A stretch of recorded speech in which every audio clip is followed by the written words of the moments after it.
Kita beralih ke topik yang kedua. Pemirsa, sebelumnya mantan Menko Polhukam Mahfud MD merasa aneh soal KPK yang meminta dirinya membuat laporan dugaan markup proyek kereta cepat. Menurut Mahfud, aparat penegak hukum seharusnya bisa langsung bergerak tanpa harus menunggu laporan formal. Berikut informasinya, tunggu apa lagi bersama Kata Oma. Gabus Kata Oma, baru jagung bakar mentega. Jagung bakarnya nendang, menteganya meleleh di mulut. Rasakan kasih sayang Oma di kerenyahannya. Naik 3 kali lipat kan? Ini siang naikkan siapa, uangnya kemana? Itu markup. Harus diteliti. Karena saya nerima sudah busuk itu barang, sehingga sekarang perlu menunggu Kepres supaya timnya segera berunding. Komisi Pemberantasan Korupsi KPK merespons pernyataan ex-Menko Polhukam Mahfud MD yang menyebut ada markup anggaran proyek kereta cepat Jakarta-Bandung atau WUSH. Juru bicara KPK Budi Prasetyo mengatakan omongan Mahfud MD tidak bisa ditindaklanjuti jika tidak dilaporkan secara resmi. KPK pun meminta Mahfud MD untuk menyertakan data jika melakukan pengaduan. Jika memang menemukan adanya informasi atau dugaan awal, termasuk data-data adanya dugaan tindak pidana korupsi, KPK mendorong kepada masyarakat untuk kemudian menyampaikan kepada KPK. Informasi dan data tersebut tentu nanti akan dipelajari, ditelaah apakah ada unsur-unsur dugaan tindak pidana korupsinya atau tidak.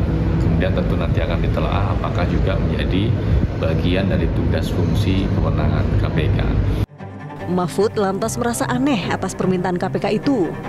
Menurutnya aparat penegak hukum seharusnya bisa langsung bergerak tanpa harus menunggu laporan formal. Mahfud mengatakan jika memang berminat menyelidiki WUSH, KPK tidak usah menunggu laporan darinya dan mempersilahkan KPK memanggilnya untuk menunjukkan isi siaran tersebut. Sebelumnya di YouTube pribadinya, Mahfud MD mengaku mencium adanya indikasi pidana korupsi dalam proyek kereta cepat Jakarta-Bandung.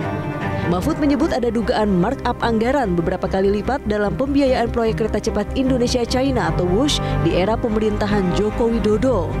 Dugaan ini harus diselidiki lebih jauh untuk mendeteksi kemana uang dilarikan dan dinikmati siapa saja. Ketua Dewan Ekonomi Nasional Luhut Binsar Panjaitan sebelumnya juga mengakui secara terbuka bahwa proyek kereta cepat Jakarta-Bandung sudah bermasalah sejak awal perencanaan. Luhut bahkan dengan tegas mengatakan proyek ini sebagai barang busuk ketika diambil alih olehnya sebagai Ketua Komite Percepatan Pembangunan Kereta Cepat yang dibentuk oleh mantan Presiden Joko Widodo pada 2021 lalu. WUSH itu masalahnya apa sih? WUSH itu kan tinggal restructuring aja. Siapa yang minta APBN?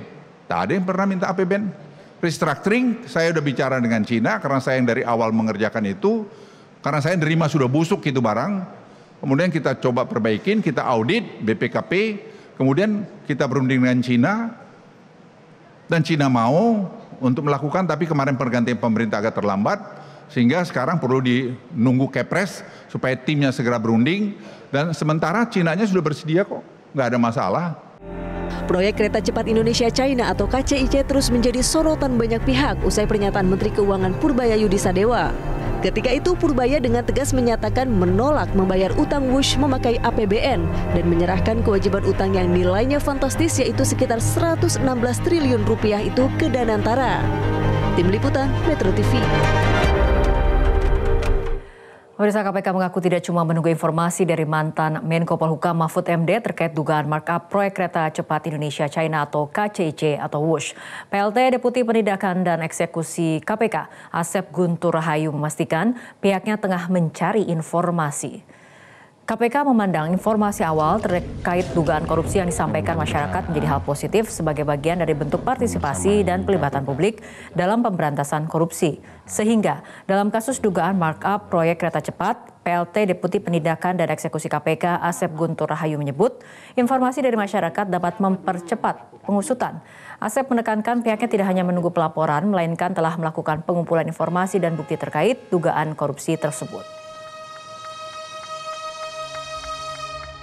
Itu kalau masyarakat yang memiliki informasi, kami selalu menghimbau untuk menyampaikan informasi itu. Nah, di samping itu kami juga tidak menunggu. Kami tentunya mencari juga informasi Nah, tapi seperti sering saya sampaikan kepada rekan-rekan jurnalis juga, kepada masyarakat yang memiliki informasi terkait dengan hal tersebut, silahkan untuk disampaikan kepada kami untuk mempermudah dan mempercepat. Tentunya kita tidak menunggu.